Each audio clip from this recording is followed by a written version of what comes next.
Je me permets de vous proposer d'attaquer cette nouvelle conférence. Right, let's begin this new conference with a subject. It's the power of artificial intelligence and responsible companies. We will have 3 rounds with 6 speakers. Please join me here. D'Affaires Sedan. Applause, applause. Antoine Goyer.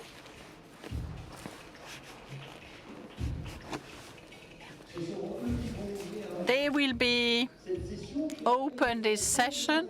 Then we will have Diane de Saint-Afrique with Alain Ferbach, Maximilien Rache, and Laurent Chiffard. These are the speakers. Thank you for your presence here with us. The title is The Power of the AI for Responsible Companies in the framework of our school SKEMA. You probably know the business school SKEMA in Lille. There are some researchers and company employers, business partners. We are based in Lille, and we're internationally present in the US, in Brazil, in China, and South Africa. Today, we are going to share with you our knowledge and their applications to the company.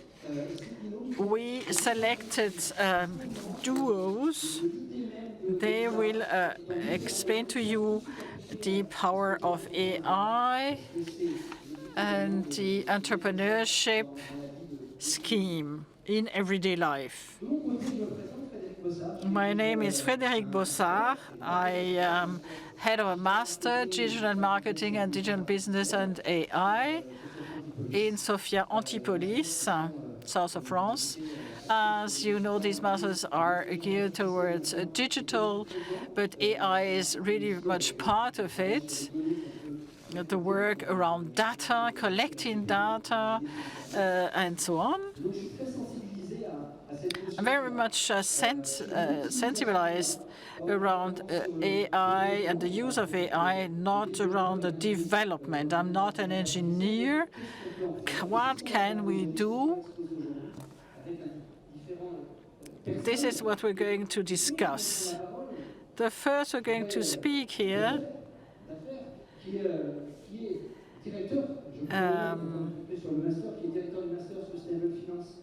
on stable finance in SKEMA FinTech, in charge of the international cooperation of the corporate finance session.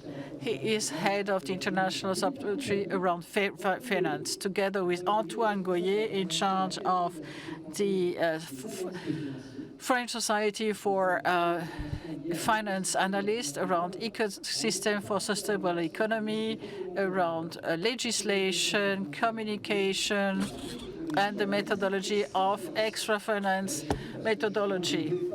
I read this very quickly in order to make sure the interpreter doesn't understand what I'm saying.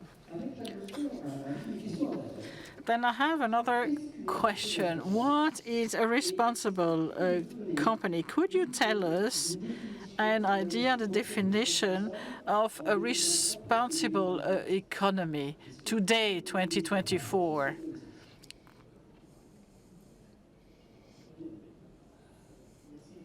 Thank you, Frédéric, for this astonishing question. If a responsible company, this is a strange expression.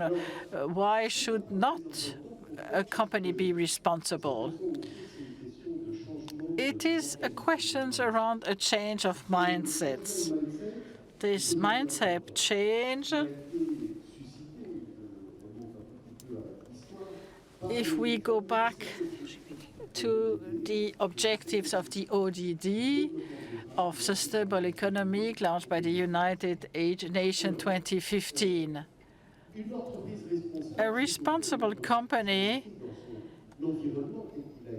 in its own environment. It can be summarized in three expressions: people, planet, and peace. A responsible company is taking care of its environment, of its surroundings, but the dignity of human being, and respecting different criterions in the social field.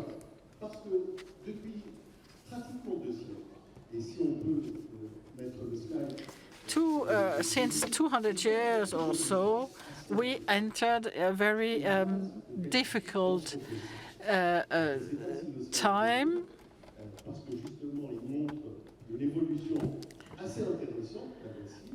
It shows the evolution.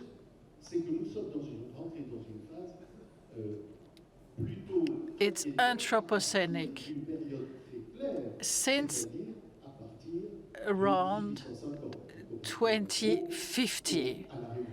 So it's the beginning of the Industrial Revolution. Anthropocenic, it's when the human being began to have an impact of its natural surroundings and not taking care and being worried about this impact. This increase was exponential. It's not linear anymore. It's plus 14 million carbon emissions. It's completely irresponsible. Therefore, we need to change our mindset. What do? We're going to talk about this. But in order to answer your question, I'd say that the social responsibility of the companies has been defined by the European Commission, for instance, underlining the voluntary integration of the companies of social and environmental concerns, together with other counterparts. And the social responsibility only makes sense if it is on the environmental, social, and government basis. So CSR is not only a question of birds and flowers. It concerns equity, inclusivity, well-being of people in the rich countries of the north and in the south, poorer countries. The CSR is not stopping at our borders, and the carbon emissions neither. So let's not be unjust towards the south countries. The CSR is a very important problem. It concerns the way we measure our responsibility. Therefore, I would like to flag an important concept. It's the sustainable performance. Performance is not singular. Performance is plural. It's financial and extra-financial. It is means to show what we do. And at the end, before I pass on to Antoine, the responsibility, I would rather speak about sustainable development. There are different reports around these subjects. But I would say that sustainable development it has 4 variables, and it's not easy to solve. It's a social responsibility of companies second, taking into account the environment, social, and governance. Thirdly, it's that the company needs to invest socially responsible, and then take into account the time and the altruism, intergenerational. Stop thinking only short term, but thinking about the next generation, our kids, in future, and be coherent with ourselves. We need to love our children today, but also tomorrow. So this altruism is the fourth component of sustainable development, and this is the background we need to keep in mind. Thank you for these details. Antoine, what do you think about it? Yes, I'm very positive about this subject. We're talking about responsible companies. It's around since 15 or 20 years we speak about CSR. In France, we have it is part of the law now. But in any case, it doesn't move forward very quickly. The company have now changed their business model, and they still have a negative impact on the environment and on the social. In 2019, the European Commission launched the Green Deal for Europe, saying from now onwards, we need to make sure that the finance flows go towards sustainable development and social projects and social companies. Underlying, it meant that by putting some constraints on the financing and the funding of companies within and outside companies, by limiting the access to money to sustainability, we will change the business model of the companies. This is what happens today. All the funding done and investment in the next years and decades, they will be conditioned by a certain level of sustainability. Europe launched a tax system classifying the economic activities of the companies according to their sustainability. So the funding, be it private or bank funding, it depends on these sustainability conditions. So by limiting this to the companies, we hope that they will be modifying the business model towards a more sustainable model. This is what is happening today. We want that the investors move from a rentability logic to a durability logic, and that it is not anymore the finance aspect and finance profit, but the sustainable profit. It is, we have a lot of economic transformation. It provokes and causes constraints, but it causes also opportunity, and companies who want to make sure the activities are sustainable, it opens up a window to development and to sustainability. And we hope that these constraints will help the companies to change their business model. So that means that there is a change in the economic model on the economy. Yes, this is the lever is the funding. Right. But then will the marketing follow? We'll have to reinvent the way we sell, we consume? How far does it go? We discussed this earlier on. There has been a lot of marketing around CSR. What we want is to change the business model, then marketing communication will follow. Let me come back to business. What happens to reactive companies? What does it change? How do companies need to adapt their management model? This is a change in model. Personally, instead of speaking about a change in model, I'd rather see an evolution, a necessary, essential evolution of our business model. Why? We need to update our steering tools of a company. Concretely, it means that a company will be able to produce differently and use its production means differently. Instead of accumulating production factors as today, why don't we just rent them? Or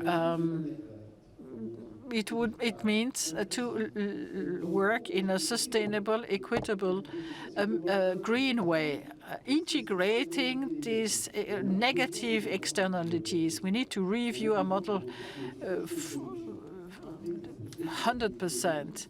For those who study economics, you were told that production depends on K and L, capital and work, capital and labor. This is not pertinent anymore. We need to go towards production, enhanced production means. What do I mean by enhanced? By two factors, two additional production factors, which we haven't seen for 200 years, the nature, N, and the human being. So how can we make sure economies and life can be combined? So the changing model looks at the production, but the way we calculate performance. Performance is sustainable today, so financially and extra financially, it corresponds to the principle of the double materiality everybody talks about today. And Antoine will certainly come back to this point. The the European law legislation says so. The accounting rules from January 24 onwards go in this direction. It is a deep change of the accounting system of calculating performance and appreciating the production factors in order to calculate productivity. That, I think, is the real debate.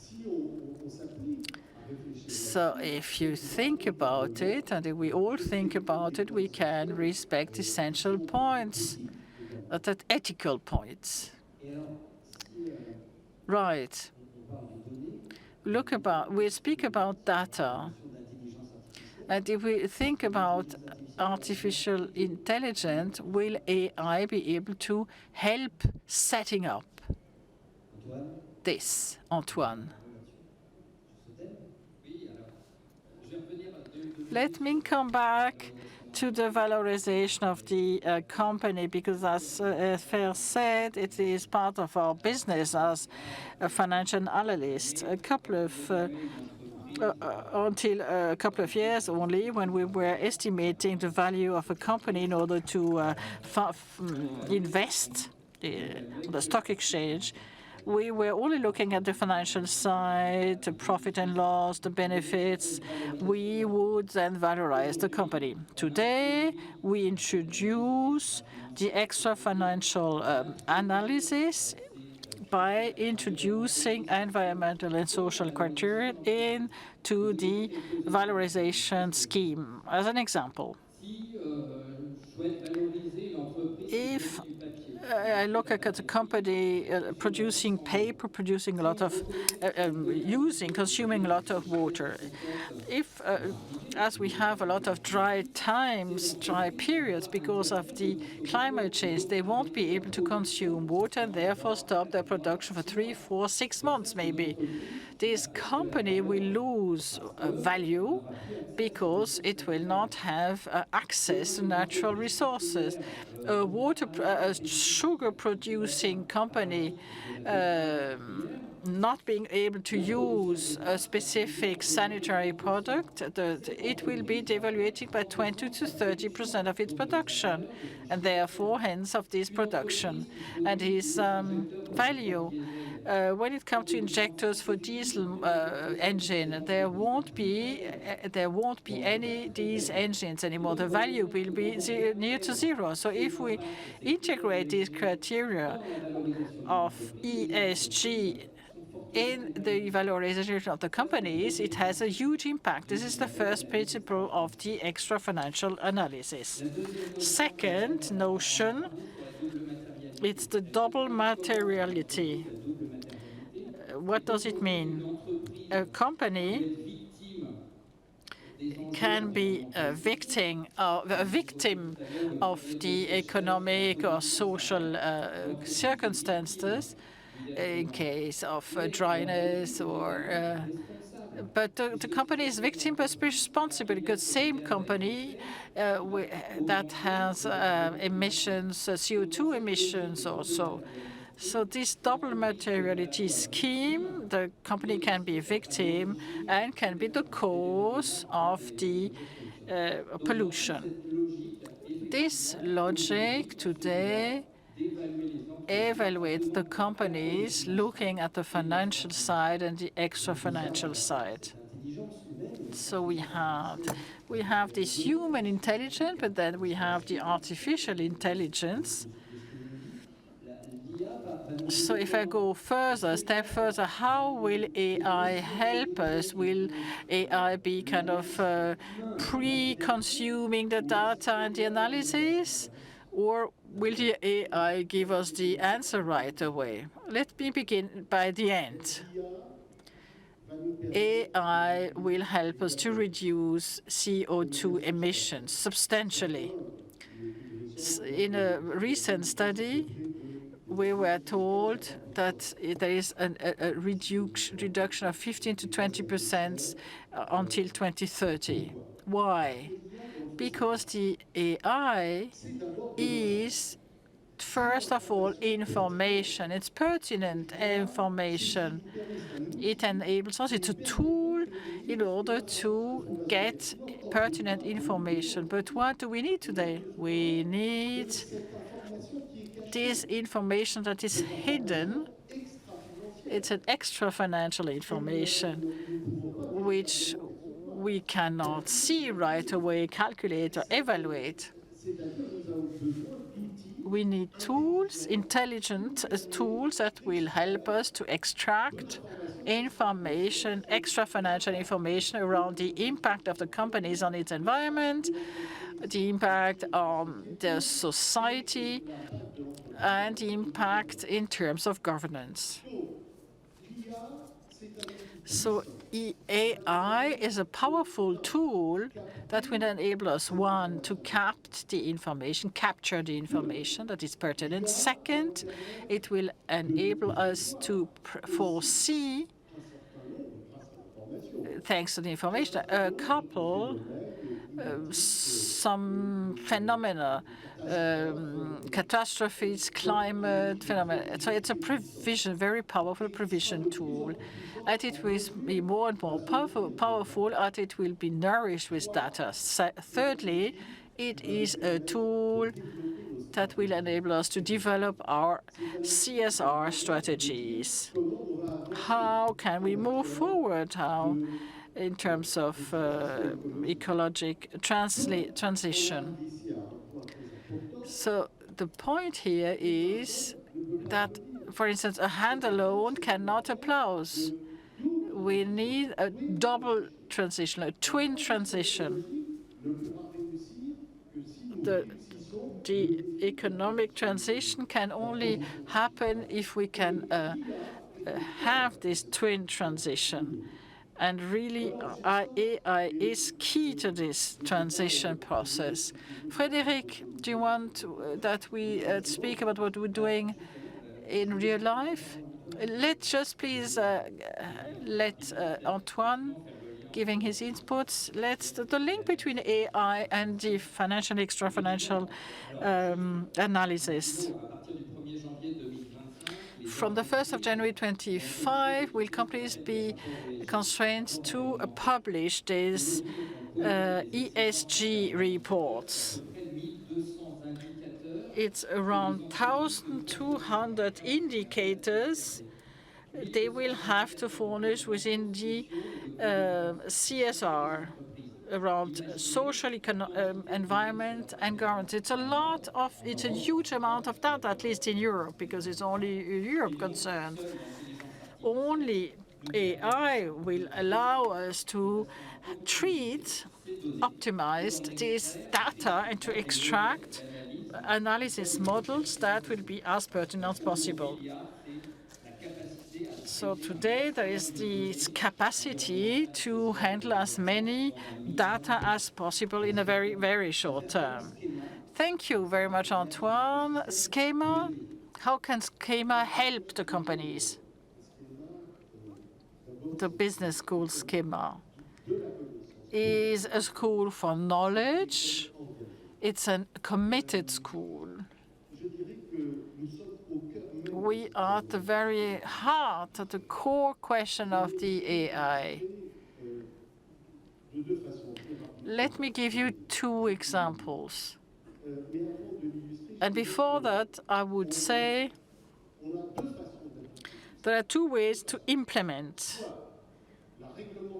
either a hard law, and Diane will certainly speak about it, or the soft law or smart law, which is society commitments around two types of actions. Transition, Isabelle will talk about it, Isabelle Joly. On our level, what can we do? We launched a program to train the future stakeholders of this ecological and digital transition. We need to act. It's not enough to speak. We need to act and to train. So the training is key. Second is research. It's not easy. We tried to contribute since 2011 in a book called Sustainable Finance for the 21st Century. So we're continuing these efforts up to now in our research scheme, and we try to contribute around the impact. How do we measure the impact? The impact of the companies, how much they progress. We launched a tool. It's a spin-off on our research, the Sustainable Performance Indicator. It measures the global performance, as Antoine said, the financial and extra-financial performance. I'll stop here. We can deep dive if you wish, but you can look on the internet. It's not an aggregator, it's a calculator, spicer.com. It's a calculator that enables you to contribute to the debate with other proposals coming from other ESG providers.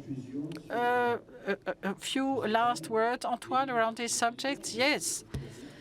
Let me tell you that today I am very much working on this aspect with SKEMA. It's a pleasure for me to discuss around this subject with you, and SKEMA is associating the academic masters, providing a training for financial analysts. So it's all this value that wants to be coherent between the professional realities of in the shop floor, so to speak, and the training. Thank you for these first inputs. We are on time. We can have 5 minutes of question and answer from the public. Are there any questions around a specific subject? The microphone, I think, is...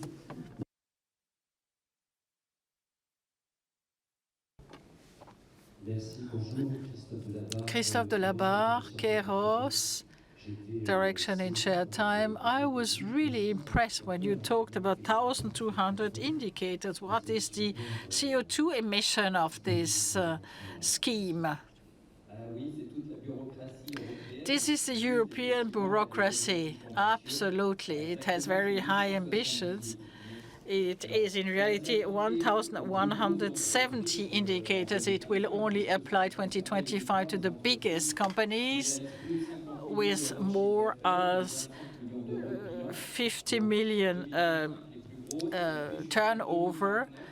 and it will then trickle down to 2029 to all companies at the stock exchange of more than 10 salary and with more than 155 staff. Some will say, I don't belong to this, but even a small companies, mid-sized companies of 50 employees will have obligation in reducing its carbon emission. And therefore, the big companies will ask their suppliers to react, and everybody will have to participate in those 1,200 indicators. The result of these indicators will be published on an official site of the European Commission. Everybody transparently will be able to check the indicators of all the companies in Europe. The reliability and the security of the artificial intelligence, it is fed by people, AI. So what are the barriers to control? Because it can be in the good way, but also in the bad way. I think this is a very good transition to the second part of the discussion. Because is the artificial intelligence intelligent? This is the question, because AI only reflects the knowledge it is fed into it. Another question, maybe to the first part. Hello, François Le Sonner, France et Valeurs. My question is similar to the previous one. The double materiality is very polemic as a subject. You only spoke once about it. Is your personal opinion around this topic? Can you give us the big subjects that are at stake here? Like Emmanuel Faber, he raises big challenges, and it's not very clear. What is your perspective personally to this subject, the noble materiality? It is very polemic, but it's not a polemic in Europe. It is a big discussion in the US. My personal standpoint, double materiality, what is this? As I said, it is a financial materiality. All companies can be impacted by climate change, by social movements. In Europe, we're talking about the materiality of impacts. It is the impact of the company on the environment. In the US, for instance, they say they consider only the financial materiality. They don't want to speak about the impact materiality. That means they don't want to be that once evaluates the negative impact of the company on the environment. So my question is, can we continue to have business models without asking ourselves about the impact on the environment and the social aspect? The answer is obviously yes and no. Why do they fight and struggle against this double materiality in the US? Because they know if this is being integrated in the evaluation of their companies, they will be evaluated because it's the first polluting companies. This is the principle. That's interesting. Thank you very much, both of you. Thank you very much, Antoine. Please applause and thank you for this first sequence. Second, we are welcoming Diane de Saint-Afrique, professor of law in the SKEMA Business School for the same. She specialized in business law, and she is consulting for startup. And she came with Alain Ferbach, who is a Viletic entrepreneur in a company on AI and securing systems via video. He is looking at you. He is the big brother watching you. This is the question around the intelligence and not surveillance in smart cities. This is going to be the discussion. Let me ask you a first question. If we're a company or organization using AI, how can you do it in a responsible way without taking any ethical risks? Well, thank you very much for this important question. Well, actually, we need to abide by ethics, and to tackle the question, we must look at what ethics is and how do you define it. I think this has to do with moral, and actually it determines a number of rules for life, and also give you guidelines and put limits in order to organize social life to preserve our society. And this is what we've seen previously. So when we're talking about ethics in artificial intelligence, having an ethical practice is something that gives a purpose to our actions, and all the entrepreneurs that use IA. But also, what does define ourselves? What does define us as a moral organization, reflecting on the impact it has on society? And it seems that when we think about ethical stakes, about creation or the usage of IA in a company, we must be transparent, first of all, transparent with algorithms, and we must also be able to explain what we are creating, and also think about the decision makers, the designers, the users, and we must keep in mind that the stakes for them are not always the same. For example, we will speak about the creation about an ethical algorithm, and a user will think about not using artificial intelligence for a usage which not be ethical. Thank you, Jan. Well, Alan, you are the owner of a company, a video company. So you're going to check who's going in and out, I would say. So the word ethical is essential in your structure. So, and your developers, your engineers, do we have the right mindset from the beginning, or are you going to put any limits?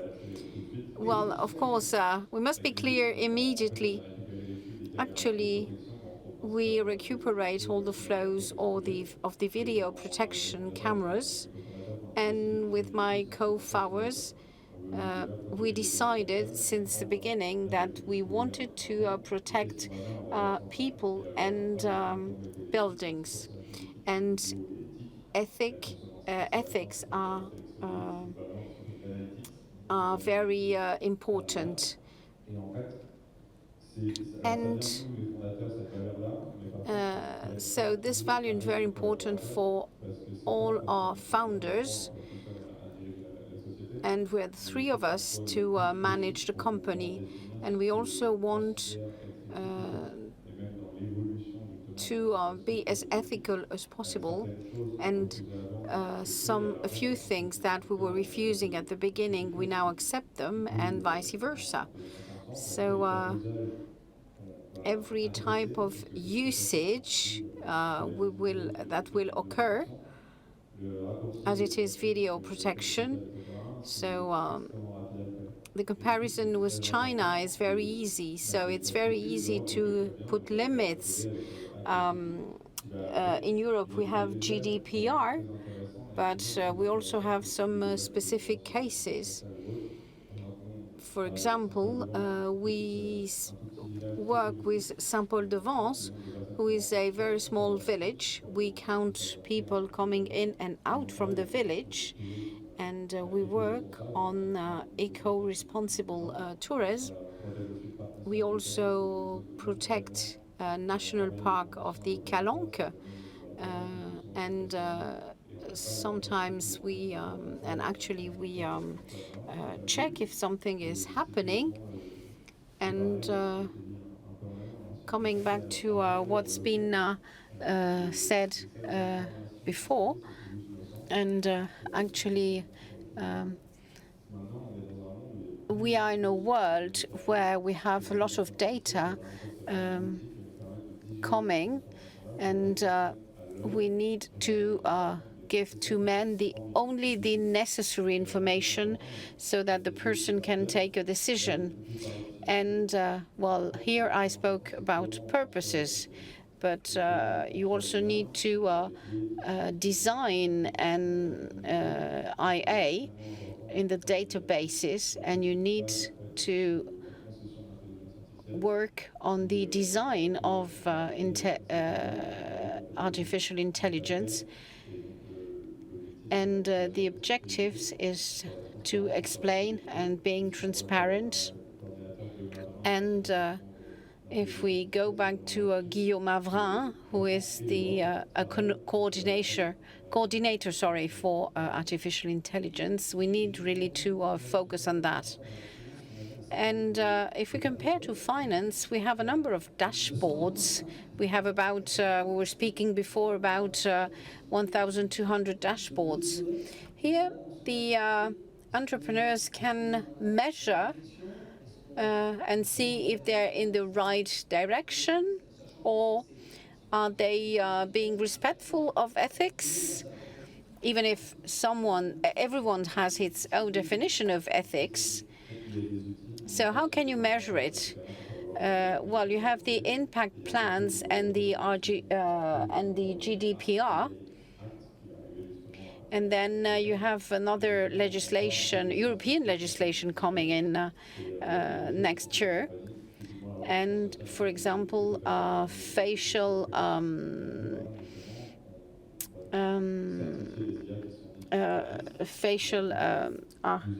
recovery is not allowed.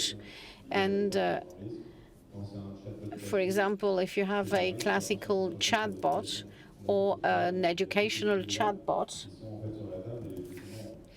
and we also speak with DGE, which is working directly with Brussels. We also apply some ethical charts.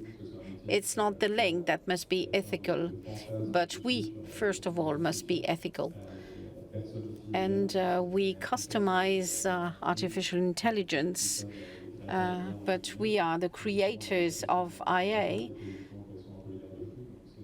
and the different limits are, first of all, the new legislation that will be applied, and in a way, we might be frightened by what we created, but the people are reproducing the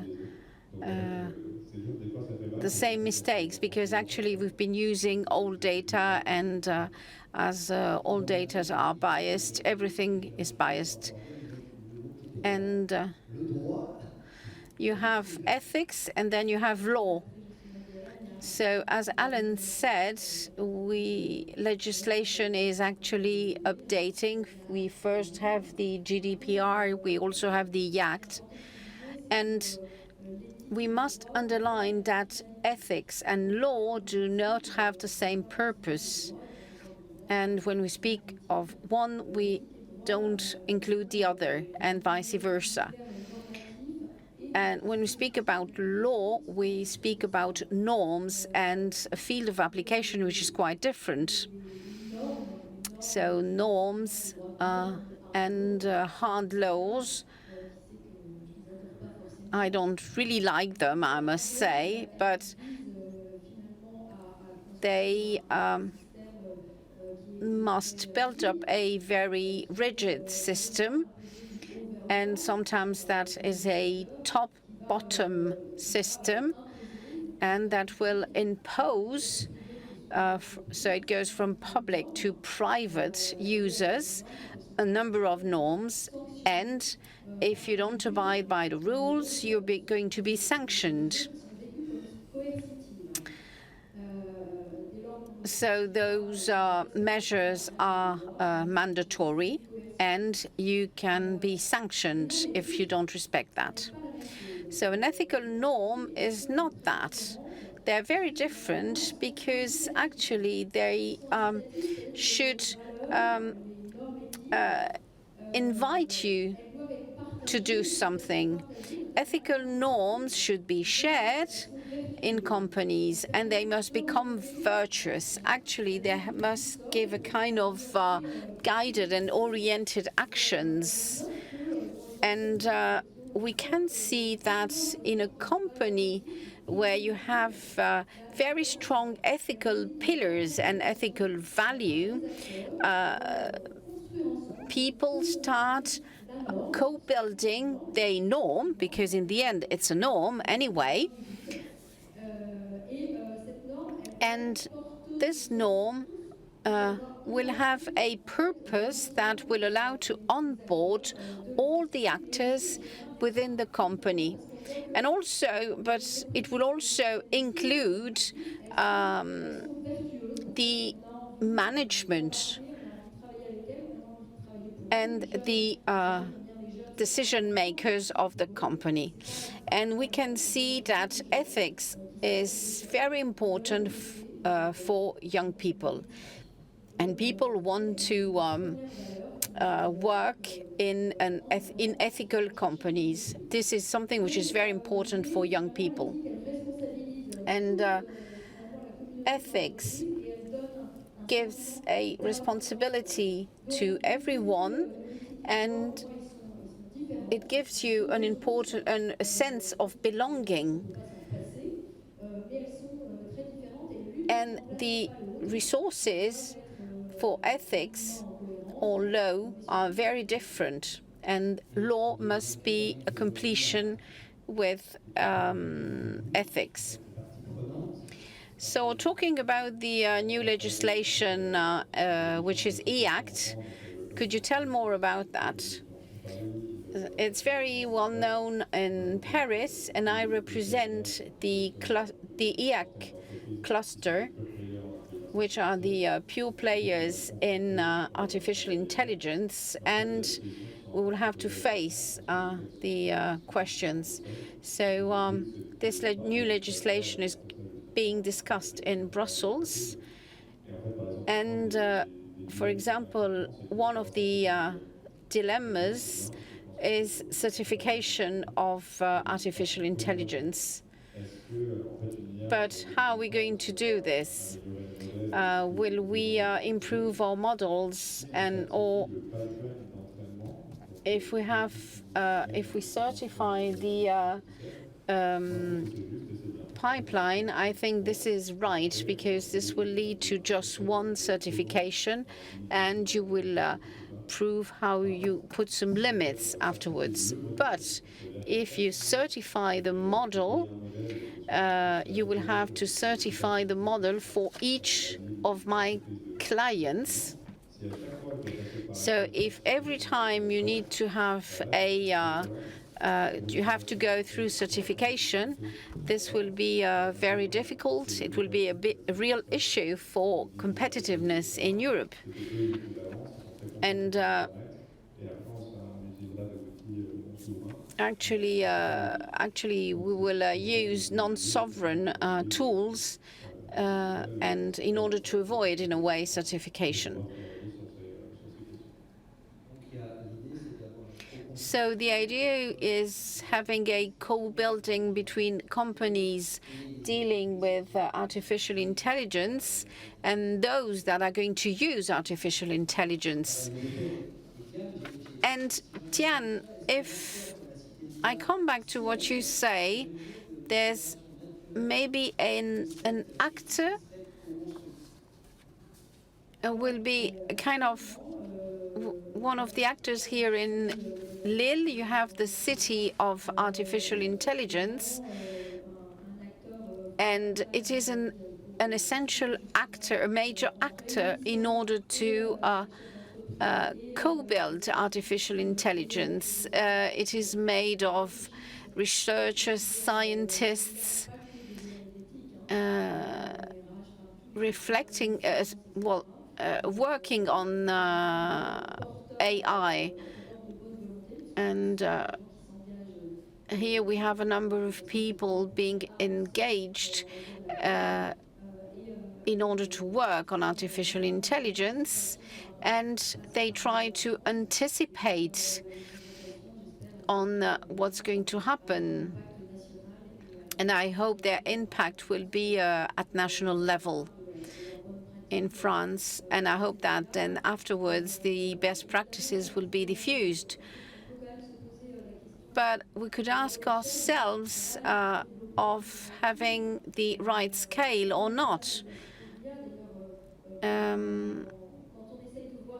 When we need to look to find the right scale, we need to think about the stakes, and you have many types of stakes that need to be analyzed.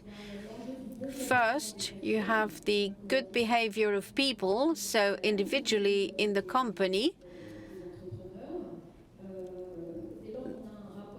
and when you make some research or develop or deployment, what is our responsibility when faced to artificial intelligence? Then we need to have a good behavior of machines. So what are the right choices to be made? And then we need to have the good behavior of the economical actors.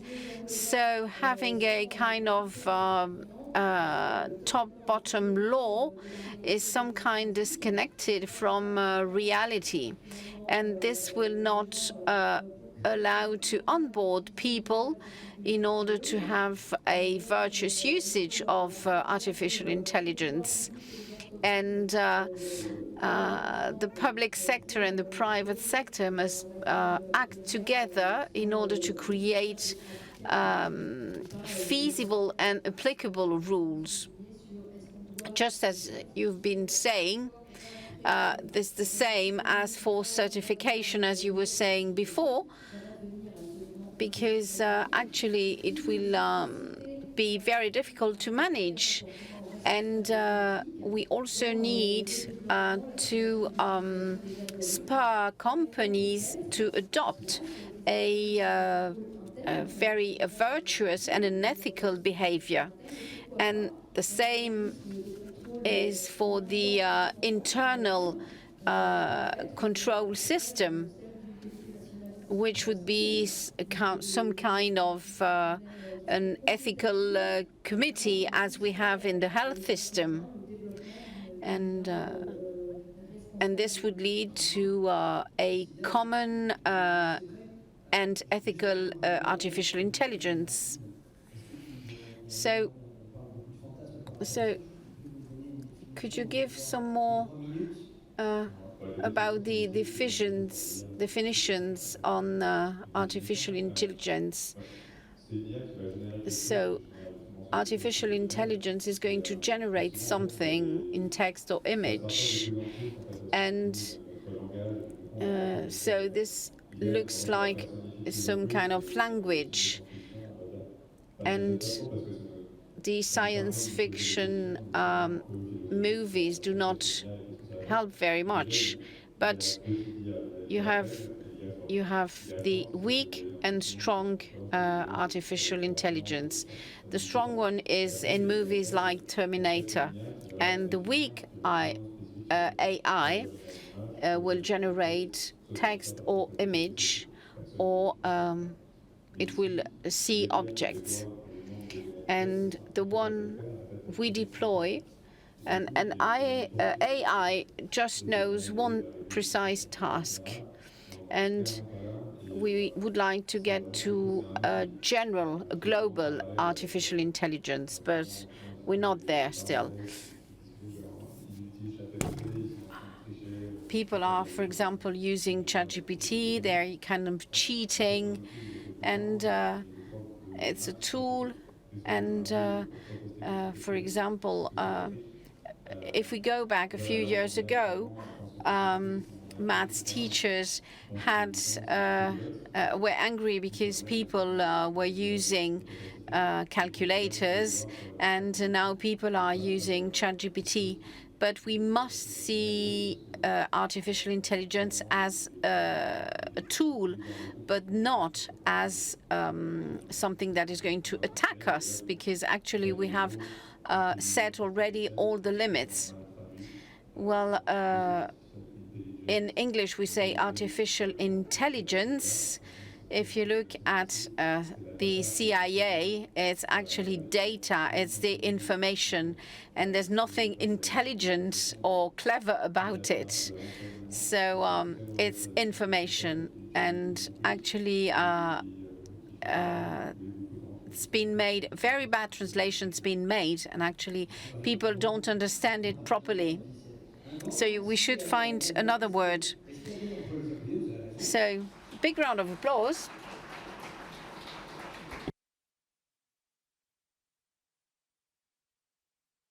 So maybe a few minutes about question and answers.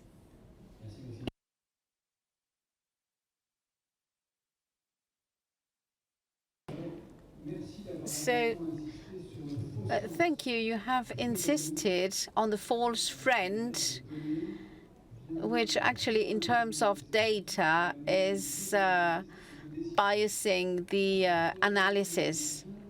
For analysis and decisions, could you please speak about one of the limits of artificial intelligence, which is the sovereign cloud, and it's the extraterritoriality of US law, and the impact on our freedom to act.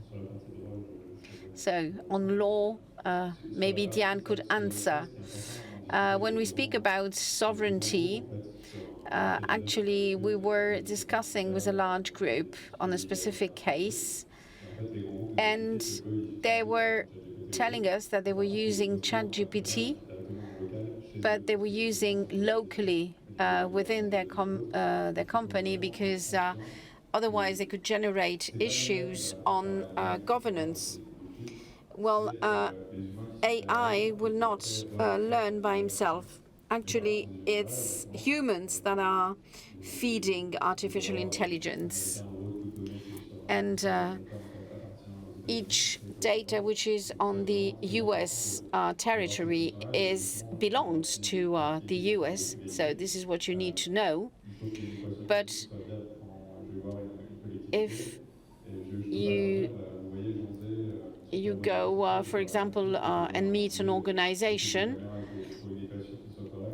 you need to find the right equilibrium, and you must offer them the right solutions of artificial intelligence. And I think that the alleged artificial intelligence is the best solutions, because we're not on the cloud, and we are as local as possible. And you are on either French or European territory.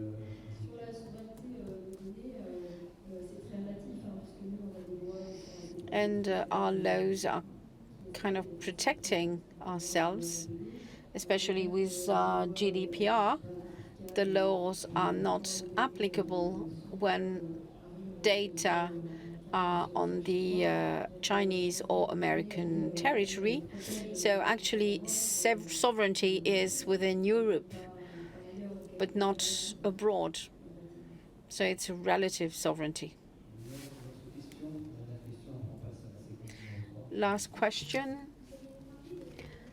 You spoke about the necessary ethics that we should use within companies. But what happens is that the artificial intelligence, the companies are sometimes outside from Europe. And the big problems is that the European Union will limit innovation to companies and therefore limit the process in order to improve. And by this time, you have other companies outside of Europe will improve themselves. And on the other side, you have the companies in Europe. So actually, there's a difference with law applying on the one side and on the other side. Yes, we have the same thing even on other fields of law. And we have some obligations that are French or European companies.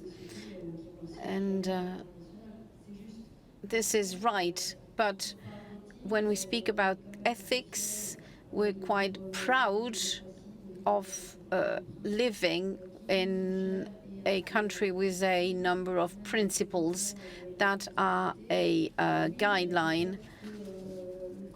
Maybe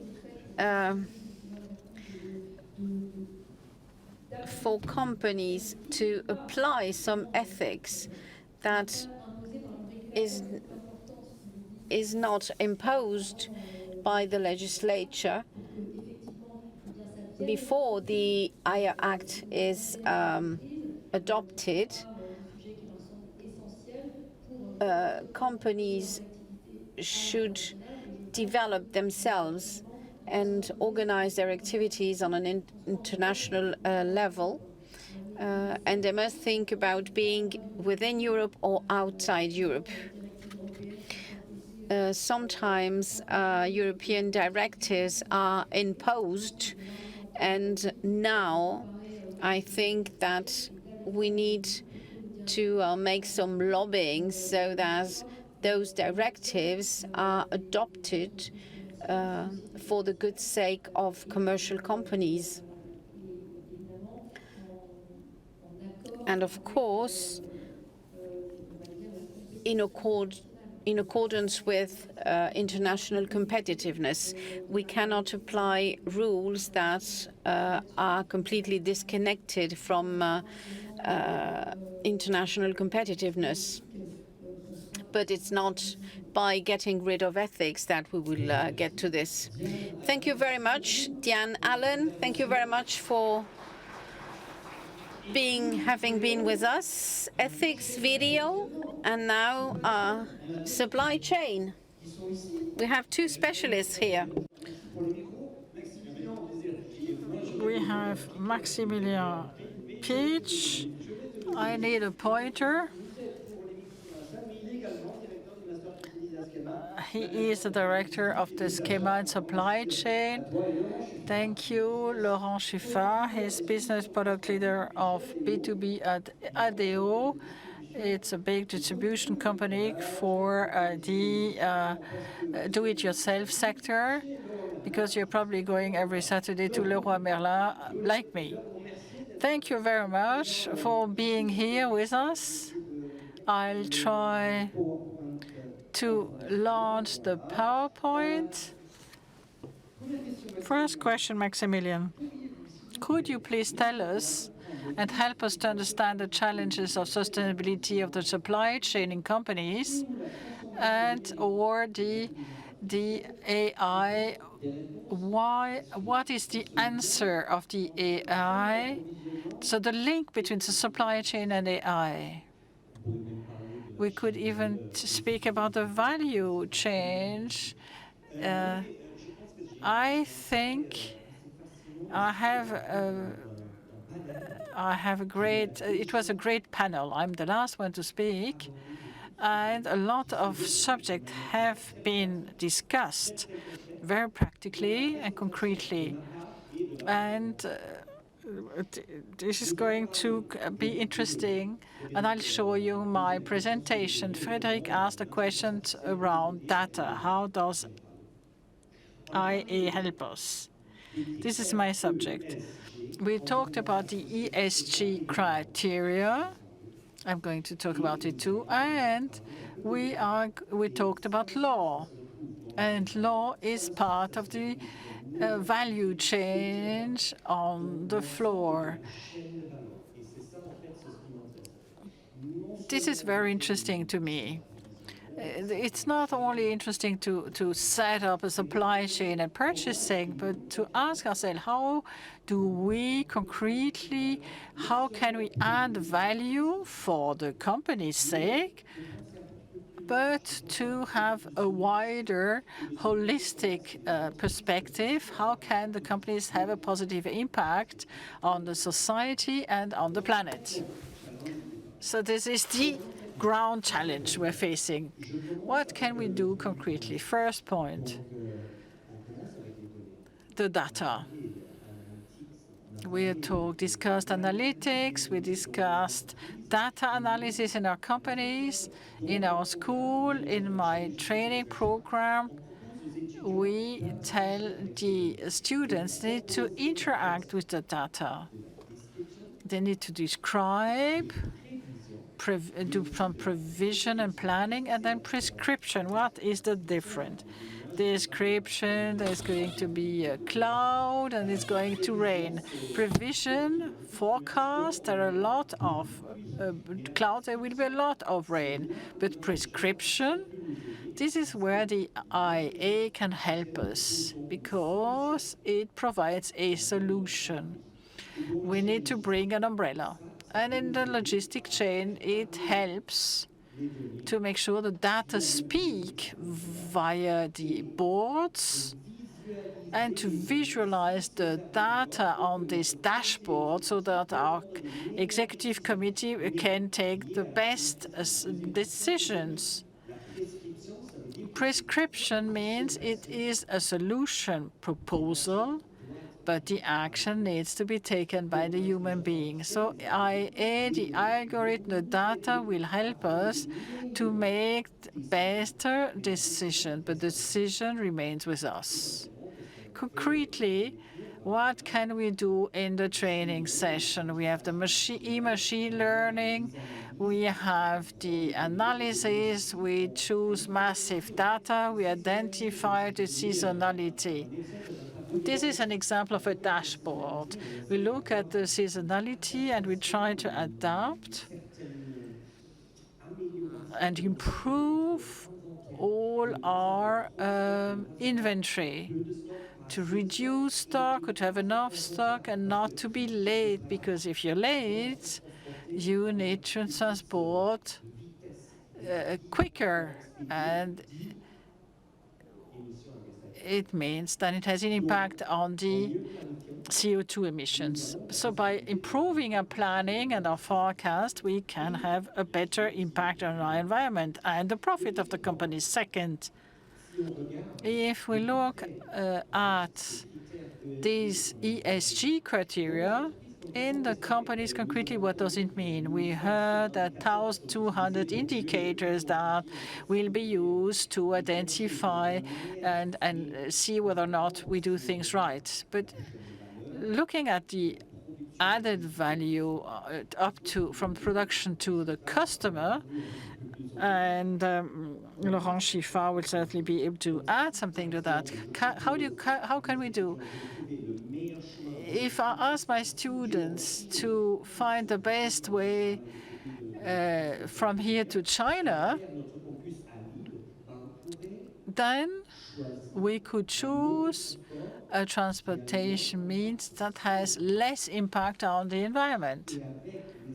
And thanks to the analysis we did beforehand, we can minimize the impact on the environment by choosing transportation means that is not the plane, that is not the truck, that is less negative to the environment. So IA can help us to make this best solution. And by, for instance, avoiding the blockage in the harbor, like in Dunkerque, or traffic jams, is subsequently in real time. So all this information helps you to make the right decisions.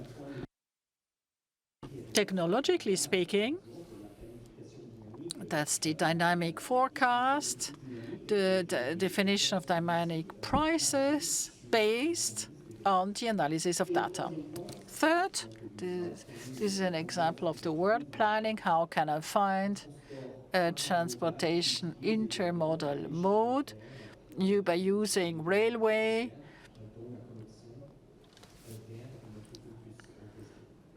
between 2 points. And then thirdly, transparency and visibility. Let me go back to law. There are different things under negotiation, but we adopted in France the vigilance law from the mouse houses. You hear from my accent that I'm originally from Germany. We have the same law in Germany, and today, in the European level, there is the definition of the Supply Chain Due Diligence Act. So it's a final discussion in order to have a more responsible value chain, in order to better integrate from production to the end consumer all the ethic elements, environmental, social, and governance, via all the stakeholders, including the suppliers. And therefore, this Vigilance Due Diligence Act is very important, especially at European level. Yes, we made this decision to move forward, but as you know, when the European Commission, which is one of the most important markets in the world, sets a standard, a norm, usually all the other world markets follow sooner or later. So we set a standard, and the rest of the world will follow. What do we do in terms of visibility? We use IA to have a better visibility from production to the end customer. And we try to have the questionnaires that are voluntarily made at the beginning, and then real-time information that enables us to change the behavior of the main stakeholders in the added value chain. So we create a standard for the standard, but then we also change the behavior of each of the stakeholders in the added value chain. We could also have the recognition technology or the damaged packaging at reception. There is a traceability in real time, and Laurent Schiffer will tell you talk about this. And then we talked about the generative artificial intelligence. It is being used already. There is a co-pilot. It is an open AI, ChatGPT, that is integrated in all the platform used by our students. It is by Microsoft, but there are others.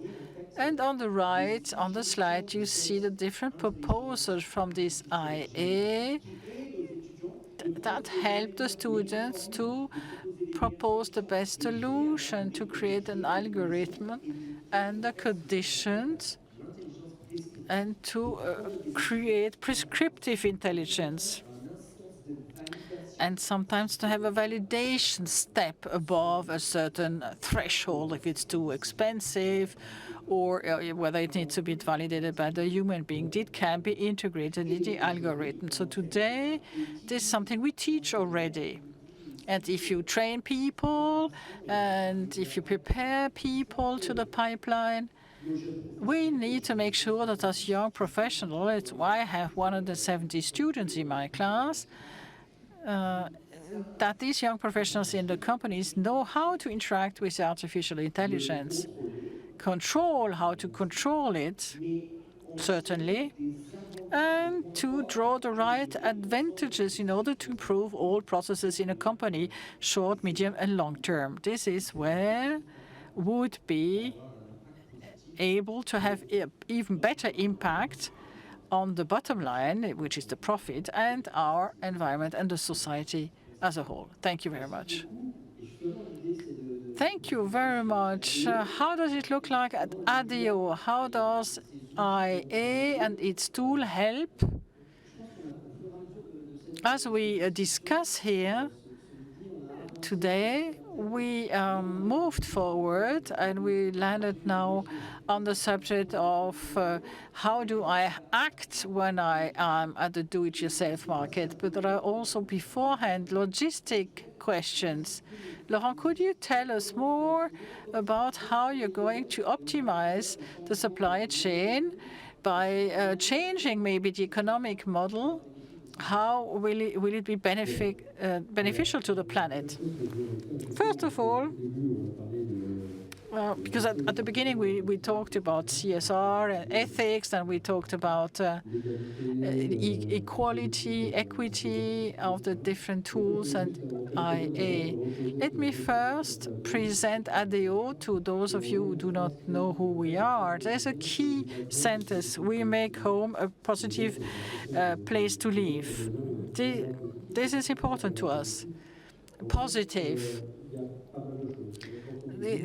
When we say yes, we want to do it for us, for our staff members, but also for the customers and the inhabitants, because we are inhabitants, not only staff, and for all the professionals who work with us, who will be helping you to reshuffle your bathroom or whatever. This ecosystem of suppliers and partners and of sellers, this is the yes.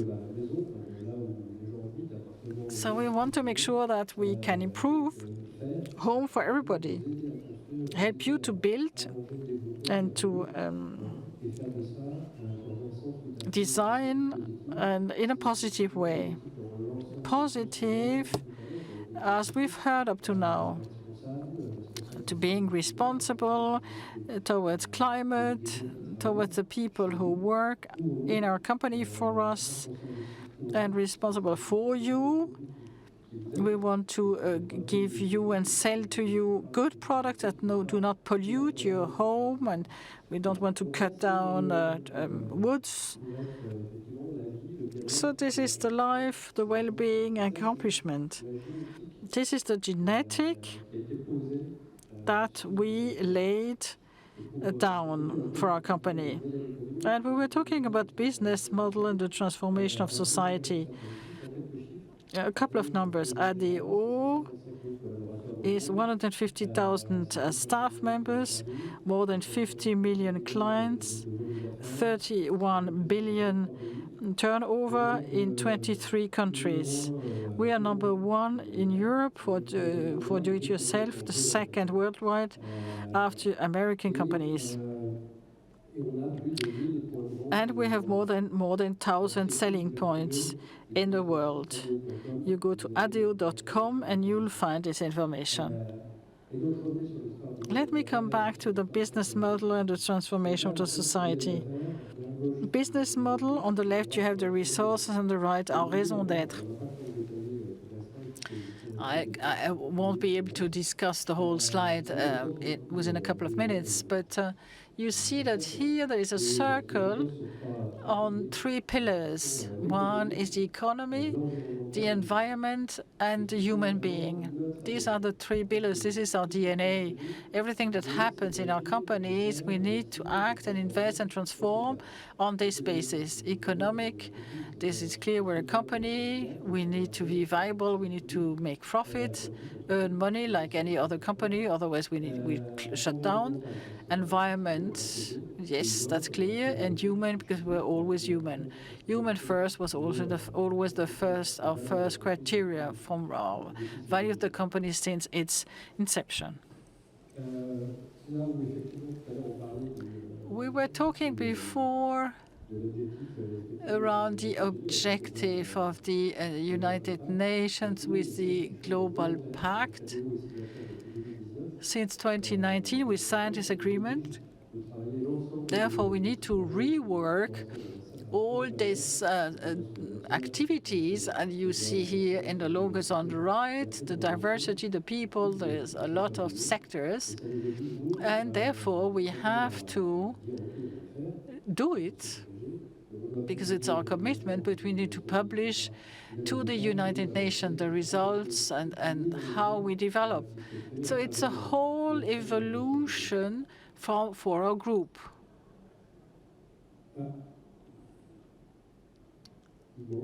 There's a slide missing, I'm afraid, in my presentation.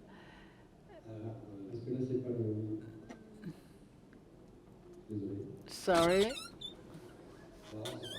Never mind. This is the human intelligence that missed half of my slides. So the artificial intelligence, how is it part of our DNA, and how does it work on our supply chain? First of all, we have more than 50 warehouses in different countries. In France, for instance, with Leroy Merlin, we have 12-ish, plus Weldon, plus Bricoman. That's other brands of our group. We have more than 140 stores and Weldon. And then we have a lot of supplies, 1,200 supplies in France only, and much more worldwide. So the supply chain is to make sure the good comes from the suppliers to us and to the end customer. Via e-commerce or in the shop or just by delivery. So artificial intelligence is calculating on the basis of the sales figures the supply of the warehouse, national, regional, urban warehouses. This is very wide. So the first thing is this, and we're using IA, the algorithm, since years. Second, today, with the development of what is the marketplace and the B2C, because we don't sell anymore in our stores, we deliver to the houses. We automatized our warehouses. So today, it's digital, it's based using IT. This is where AI can help us. Second subject is the transportation, the suppliers, the stores. So we need to make sure it works. It's kilometers. We need to optimize the distances, the empty kilometers in the trucks, and improve our gas emissions. This is where a TMS, transport management solution, is interesting. It has very powerful algorithm and can help you optimizing. Where do we set the stores? Where people live. We cannot set stores in the desert. And usually people live where they work. This is logic.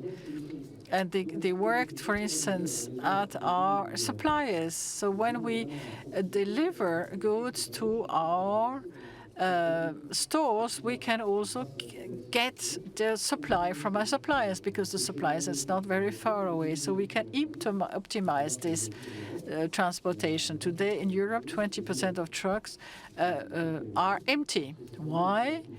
Because they just delivered something and then going back to another point to get the goods. So if we can minimize and reduce this, we're more performing. We fuel them with biogas, they become greener, and we reduce the kilometers, the empty kilometers. There are a lot less trucks on the road, and everybody progresses. This is one thing. Another subject, for instance, I wanted to highlight is digital transformation. At ADO today, we are in a digital transformation because in order to use AI, you need to be better in digital. So we're transforming. We have more than 2,500 people working on this platform in the different activities. I'm part of the supply platform, and with transportation, warehousing, and so on. They all work in order to be agile and to transform the sectors. This IT and these goods, marketing, communication, finance, e-commerce needs to publish this year in the system to enable us to have a better opportunity to use artificial intelligence. Another subject is we set up a partnership with Solar Impulse. I'm not sure you know them. Bertrand Piccard. He flew with electric around the world. So we are trying to build up a benchmark to see the different solutions existing with a Google Info company in order to develop different digital solution and to add IA wherever possible. There is a key word here which it's the data, because what you're talking about is the data of the goods which you couple with the trucks, with the data of the different transportation modes. So the AI is a tool, as Alan said, is a tool that will help us to do a win-win, because on one hand, the transportation company will optimize its trips and improve its margin, and me on my store, I will have much quicker the products I need to sell. So it's a very concrete dynamic. It's very interesting. And Maximilian,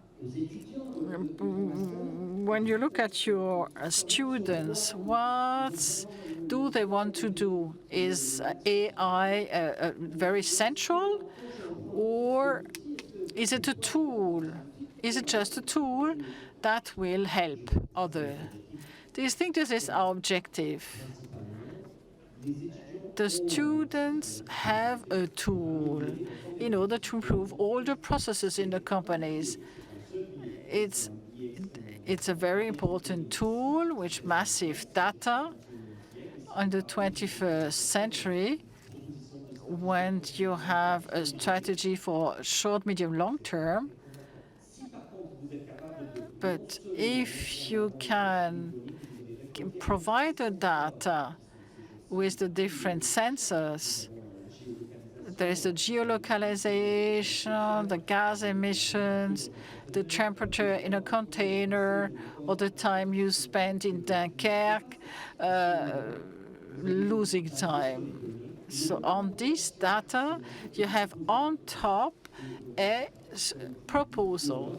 And then Laurent Scheffard says yes or no, or asks for more data. I am preparing my students for that. We need the information. We need all of this, the flows, the traceability. We need to collect and analyze it. But a return on investment will only help if we have a depreciation. So we need to be able to reduce the carbon footprint of the fleets, but also save money, because I don't drive with empty trucks. And then Laurent Chiffon will say, yes, you convinced me. Do you agree? That's the objective. I will go to Dunkirk. I worked on 14 years international transportation, and Dunkirk was not on strike since 20 years. Just as a hint. So digitalization nowadays helped us with the interconnectivity, the traceability. We can follow the goods in real time. It helps us to accelerate the supply and to give us a better service to the customer. And we can send a message to the customer telling him there is some delay. The goods is in a traffic jam, so don't come before 2 o'clock in the afternoon, or the delivery at home won't come at 11, but later. These are information that is of positive for everybody, and it helps moderating and our suppliers, our partners, in order to make sure that they can deliver the best way and deliver the best service. Thank you very much. At the end of this third sequence, are there any questions from the public regarding the last interventions? Vincent Cantelin, Bertram. We need a lot of data and quality, complex laws, a lot of innovation. My question is as follows. At ADO, I think it works probably very well, but are these models applicable to the mid-size and small-size companies, or will there be a disruption where the performing IA will be reserved for bigger companies and not, and smaller one will be left out? There are a lot of cheap solutions. I talked about TMS, for instance. There are great TMS, very complex. There are some are much cheaper. There are even free solutions which you can just rent. In the digital field, there are a lot of solutions. What is important really is your will as a company to collect information, to measure what you do. As long as you do only on Excel or on a paper board, it's difficult to build a dashboard. Everything remains manual. We all did it in Excel, and it always happens. Even in our company, it happened somewhere. But digitalization is a way of, even if you're a small company, to have access to these tools. And when we measure well, if you measure well, you can improve it. If you don't measure, you won't be able to know and to improve, and you won't know whether you have opportunities or things to improve. Let me ask one thing. These solutions are available in the cloud. It's not necessary to have a huge server in your company. Yes, it is accessible. Yes, I would encourage you to test them and to begin with a minimum viable product. It's very simple, and ask your staff to focalize and to focus on very repetitive tasks in order to improve their work. Digital transformation means IA, means asking how can I convince my staff to change or my colleagues to change? By improving their processes and to improve their life at work. You begin small and then you recreate and go farther. It's a starting point. Thank you very much. Just a last question because we're a little bit running late.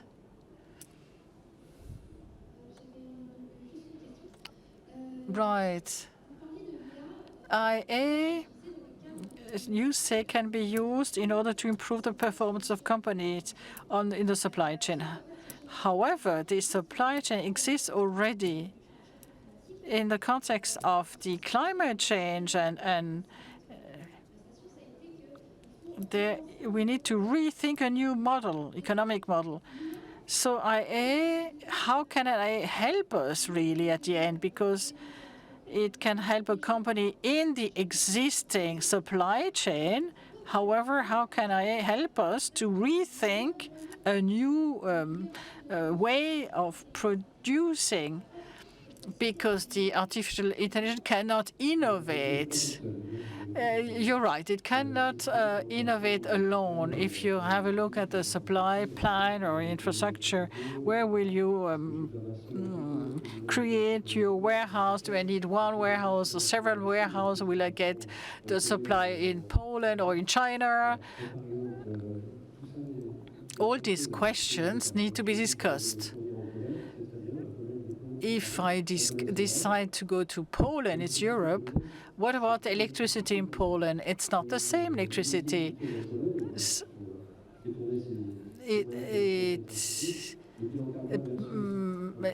Footprint in Poland is not the same in Poland. It is the footprint better even when it comes from China. These are the elements that need to be taken into consideration.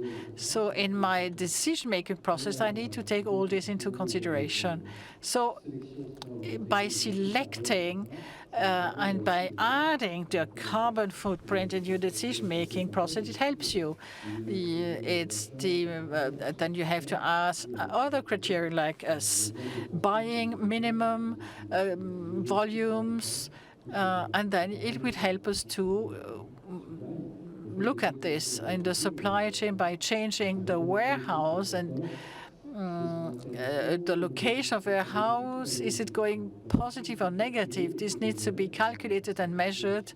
These are tools where the AI can help you. Frédéric, I know we don't have a lot of time, but I could give you an example. Cradle-to-cradle design.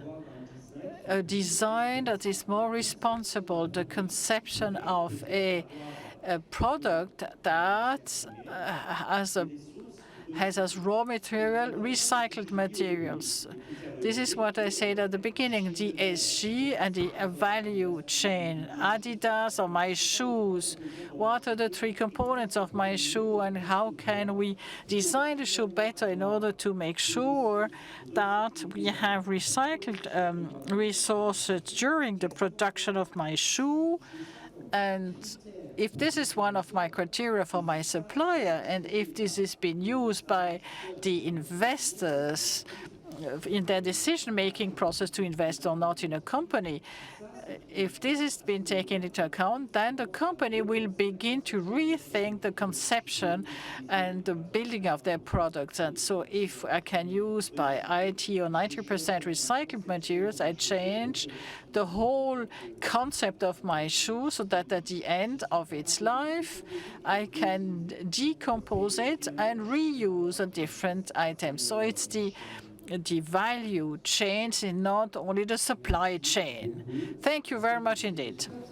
I hope it was fun listening to us and to the panel and learning, because the keywords we've heard here and we discussed here, it was not easy. It wasn't an easy subject. Thank you to our entrepreneurs, Alain Ferbach, Laurent Chiffard, and the colleagues.